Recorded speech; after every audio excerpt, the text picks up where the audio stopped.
Continuing with our tour, our built Excel models are loaded with intuitive, user-friendly features and advanced functionality to help users work faster, easier, and more accurately.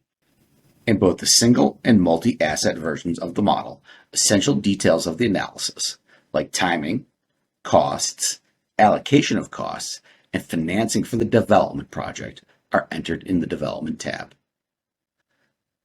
The executive summary for the single asset model serves as the entry point for the analysis start date, which serves as an anchor date for the entire model, but flows through to the Development tab. All subsequent dates are input as whole numbers relative to the analysis start date. All calculations are monthly or for the nearest whole month. The construction phase is defined as the period of time between the earliest construction date and the last construction completion date. These dates will be used with the cost curves to determine the periods in which costs are incurred. Costs are organized into 4 predefined categories: acquisition costs, hard costs, soft costs, cash flow from operations. In any one of these categories, you can have an unlimited number of line items so that your project can expand along with your model. All costs can be closely tracked, and new costs can be added as they surface. Nearly all cost fields are pre-populated with default values, which makes it easy to model early-stage projects when many of the details of the project haven't been determined yet. Additionally, you will see cost curves. Both versions of the base development model are built with 4 standard cost curves. Flat, costs will be distributed evenly across a project's timeline from start to finish. Front assumes the majority of costs will be incurred in the early stages of the project.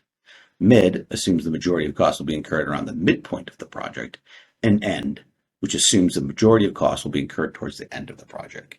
Additionally, the multi-asset or multi-phase version has the ability to have custom cost curves. As we continue discussion of costs, one of the more interesting features of the model is to offer the ability to include or exclude leasing costs as part of the development budget. It is a simple yes-no toggle to fund leasing costs as part of the budget or not.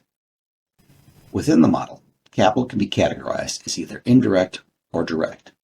Indirect capital, or detailed sources of capital, is capital that comes from external sources including redevelopment grants, TIFs, or renovation credits. It is paid back through increased property or sales tax from the surrounding community, not directly from the project revenues. Direct capital, on the other hand, is capital that is expected to earn a return and is paid directly from the project itself, from sales and/or cash flow. There are 2 types of direct capital: debt and equity. In the model, indirect capital financing is applied to individual costs and is applied to the model if there is more than one source. Debt is paid back in the construction loan paydown section, while equity is paid back via the waterfall tab. Unless otherwise specified, debt is paid back first, then equity.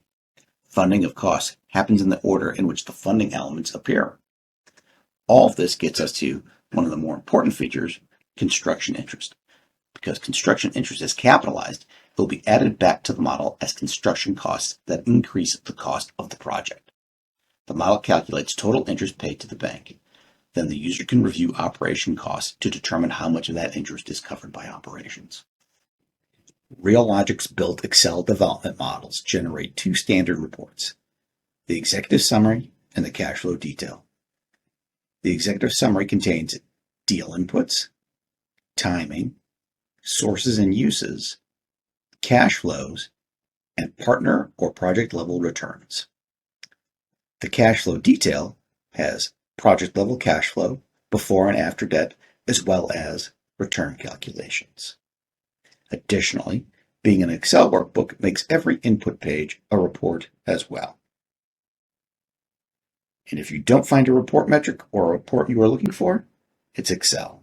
Insert a new tab and create your own. One of the distinguishing features of our development platform is the flexibility and open nature of the models. Reusable data elements, or RDEs, are objects that can be defined one time and then used throughout the model. They increase your accuracy, flexibility, and speed of modeling. For example, our milestone dates, seen here on the Development tab, have both system-defined and user-defined dates. These can be referenced by places in the model such as costs, changing analysis begin date, and all the dates changed throughout the model. Additionally, we have RDEs called factor calculation metrics. These may include items like total units, gross square footage, FAR, or other items that you can dream up. Parking stalls, boat docks. These are also available in the cost section, expediting your inputs and making changes simple. Number of units change? That should just change the cost as well. No need to change that. That concludes part 2 of our product tour. In case you missed it, watch part 1 for an introductory overview of our Excel development model. Or for questions, pricing, or to see a live full-length demo, contact us at info@reallogicinc.com or 312-782-7325.